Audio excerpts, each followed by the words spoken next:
Hello guys and welcome to the channel the factum.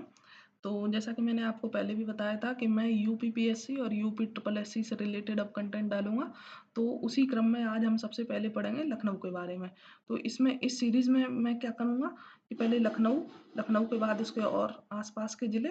तो मैं इस तरह से पूरे 75 ज़िले के बारे में स्पेशल डिटेल जो भी हैं, जो हमें एग्ज़ाम देते टाइम ज़रूरत होती है, तो उनके बारे में हम धीरे धीरे करके पढ़ेंगे। तो आज हम लखनऊ से स्टार्ट कर रहे हैं। तो जिसमें ये 5 चीज़ें हम पढ़ेंगे। पहला, प्रशासनिक एवं जनसांख्यिकी आंकड़े, और उसके बाद ऐतिहासिक पृष्ठभूमि, कला, संस्कृति, अर्थव्यवस्था, प्रमुख ऐतिहासिक एवं दार्शनिक दर्शनीय स्थल, और कुछ हम और फैक्ट पढ़ेंगे। ठीक है, तो हम शुरू कर रहे हैं सबसे पहले पहले से। तो यहाँ मैंने देखो लिख रखा है। तो प्रशासनिक एवं जनसांख्यिकी आंकड़े जनगणना 2011 के अनुसार, तो इसका जो मुख्यालय है इस जिले का वो लखनऊ में ही है, और इसका जो क्षेत्रफल है वो 2528 वर्ग किलोमीटर है। कुल जनसंख्या 45,89,838 है। और राज्य में जनसंख्या के मामले में प्रयागराज के बाद महत्वपूर्ण स्थान है। नहीं, प्रयागराज के बाद नहीं है, क्योंकि प्रयागराज के बाद प्रयागराज पहले नंबर पे आता है और लखनऊ 5वें नंबर पे आता है। तो ये 5वां स्थान है, ये ना टाइपिंग मिस्टेक है। और उसके बाद अगर हम जनसंख्या घनत्व की बात करते हैं तो यहाँ 816 व्यक्ति प्रति वर्ग किलोमीटर है। और टॉप 5 में ये जनसंख्या घनत्व में भी आता है लखनऊ। और अगर हम लिंगानुपात की बात करें तो 917 प्रति 1000 पुरुषों पर महिलाएं हैं।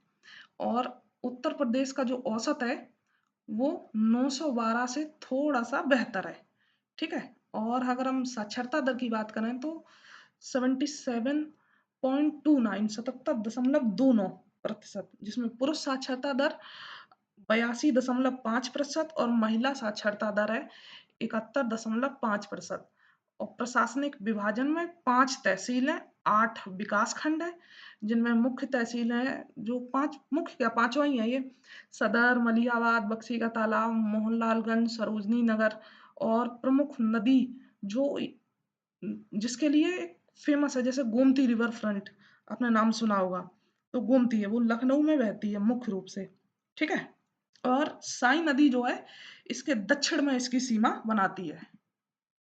अब इसके कुछ ऐतिहासिक पृष्ठभूमि के बारे में हम पढ़ेंगे। ठीक है, तो प्राचीन काल महाजनपद काल में यह क्षेत्र कौशल महाजनपद का हिस्सा था। और पौराणिक मान्यताओं के अनुसार भगवान श्री राम ने यह क्षेत्र अपने भाई लक्ष्मण को भेंट किया था, जिसके कारण इसे लक्ष्मणपुर, लखनपुर या लक्ष्मणावती भी कहा जाता है। और मध्यकाल में सन 1775 में जो अवध के जो चौथे नवाब थे, नवाब आसफउद्दौला, तो उन्होंने अपनी राजधानी को फैजाबाद से लखनऊ में स्थापित किया था, अवध की। ठीक है, तो अवध के जो अंतिम नवाब थे वो वाजिद अली शाह थे, जो एक महान कला प्रेमी, कवि, कथक नृत्य के संरक्षक थे। 1857 का जो स्वतंत्रता संग्राम था, तो लखनऊ में यहाँ बेगम हजरत महल ने इसका नेतृत्व किया था। ठीक है, और यहाँ पर हेनरी लॉरेंस जो ब्रिटिश कमिश्नर था, वो अपनी रेजिडेंसी में उसकी हत्या कर दी गई थी, और उसके बाद कैम्पबेल ने इस विद्रोह को दबाया था। और अगर हम राजधानी की टाइमलाइन देखें तो सन 1921 से पहले, तो जो ये एरिया है ना, जिसे हम आज यूपी बोलते हैं, ठीक है, उत्तर प्रदेश, तो पहले उसे संयुक्त प्रांत बोलते थे। हालांकि उससे पहले और भी अलग अलग नाम है, अवध एवं संयुक्त प्रांत उत्तर प्रदेश, इस तरह से। तो लेकिन मैं सिर्फ लखनऊ की बात कर रहे हैं, तो अभी सिर्फ इसी की बात करें तो जो लखनऊ है, वर्ष 1921 के बाद से तो संयुक्त प्रांत, जिसे हम आधुनिक उत्तर प्रदेश, जो आज़ादी के बाद इसका नाम रखा गया है, तो उसकी ये आंशिक रूप से राजधानी बना। और सन 1935 के बाद ये पूर्ण रूप से उत्तर प्रदेश की राजधानी बना। ठीक है, लेकिन इससे पहले ये प्रयागराज, जो पहले इलाहाबाद था, वहां थी राजधानी। यही एक कारण है कि जो अपना हाई कोर्ट है, वो उसे हम इलाहाबाद हाई कोर्ट बोलते हैं, क्योंकि पहले जो राजधानी थी वो इलाहाबादी थी, इसलिए। तो अब वन डिस्ट्रिक्ट वन प्रोडक्ट के बारे में, तो वन डिस्ट्रिक्ट वन प्रोडक्ट है चिकनकारी और जरी जरदोजी। यह हस्तशिल्प वैश्विक स्तर पर प्रसिद्ध है।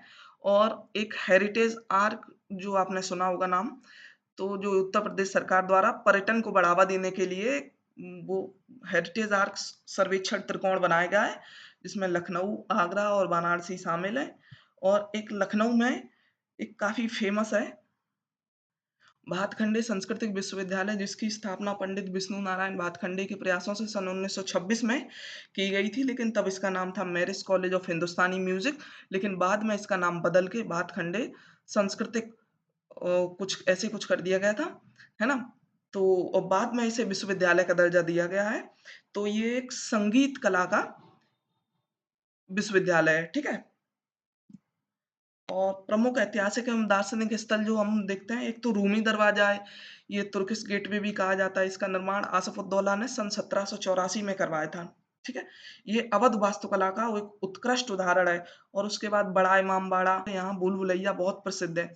और अगर अन्य हम स्थल का बात करें लखनऊ में, तो छोटा इमामबाड़ा, हुसैनाबाद ब्रिटिश रेजिडेंसी, छतर मंजिल, है ना, लाल बारादरी, सांजफ इमामबाड़ा, डॉक्टर भीमराव अंबेडकर सामाजिक परिवर्तन प्रतीक स्थल गोमती नगर में है जो कि, और इंदिरा गांधी तारामंडल प्लेनेटेरियम शनि ग्रह के आकार में निर्मित है, और मनकामेश्वर मंदिर।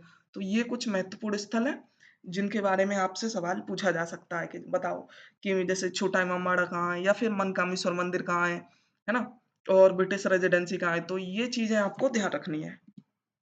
और कुछ अन्य, जैसे कि कुछ इंस्टीट्यूशंस हैं, तो उनको मैंने ये यहाँ लिख रखा है, जैसे केंद्रीय औषधि अनुसंधान संस्थान, ये भी लखनऊ में, सेंट्रल ड्रग रिसर्च इंस्टीट्यूट, है ना? तो ये यहाँ पर मैंने उनके इंग्लिश में जो नाम है शॉर्ट फॉर्म में ये, लेकिन आपको हिंदी में भी याद रखना है, CDRI, जैसे सेंट्रल ड्रग रिसर्च इंस्टीट्यूट, तो केंद्रीय औषधि अनुसंधान संस्थान, उसके बाद केंद्रीय औषधि एवं सगंध पौधा संस्थान, central institute of medicinal and aromatic plant, राष्ट्रीय राष्ट्रीय वनस्पति अनुसंधान संस्थान, उसके बाद भारतीय विश्व विज्ञान अनुसंधान संस्थान, और भारतीय गन्ना अनुसंधान संस्थान। उसके बाद काफी सारे हैं, लेकिन मैंने सोचा कि लिस्ट काफी लंबी हो जाएगी, इसके बारे में एक अलग से टॉपिक बनाऊंगा।